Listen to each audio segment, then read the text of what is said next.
So, just looking at what we have to palpate. So for palpating, we're going to start with the sternum and the clavicle, and we're going to work out laterally. Okay? So I would like to identify some structures in the front of your chest here, so your collarbone and your sternum. Do I have your permission? Mm-hmm. Great. So I actually am left-handed. So the manubrium is just going to be the top part of the sternum. Okay? The sternal notch is going to be the notch right on top of the manubrium. Right? And then, your thumbs have the least sensitivity, so generally you don't want to palpate with your thumbs unless you're palpating kind of big structures and you don't need the detail. So anything that's real superficial, well, I'll use my thumbs on the spine as well, and we'll get to that later. But here, I'm going to palpate on both sides. So now I'm palpating the acromioclavicular joint. Not the acromioclavicular joint, the sternoclavicular joint. That would be weird. Okay, so I'm palpating across the structure, and then I'm going to palpate along the length of the clavicle. Right?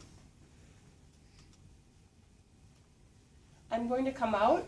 There's going to be, Liz is a great example for us. Do you see that there's the end of her clavicle is nice bony prominence? We're going to come off of that, and now I'm right on top of the acromion. Okay, so where the scapula comes around.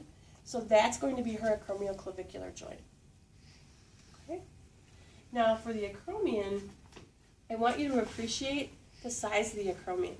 So I've come off the tip of her clavicle, and her acromion is that wide. Okay? And if I follow off the tip of her clavicle, it still continues on that far. Okay, so the acromion is this really broad structure. Okay? So let's just start with those. Now, was I pressing very hard? No. Okay. These are all very superficial structures, and so you should have a really light touch. Now, just for kicks and giggles, you may want to palpate the sternoclavicular joint and have them shrug their shoulders so you can feel the motion in that joint. Okay?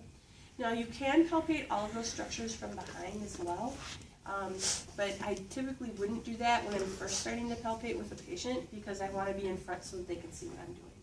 Okay? So I'd like you to go ahead and start from the front. So you're going to palpate the manubrium, then you're going to palpate the sternal notch. You're going to come out to the sternoclavicular joint. You may have her just elevate your shoulder, there you go, and back down so you can feel the movement at that joint. You're going to follow the length of the clavicle out.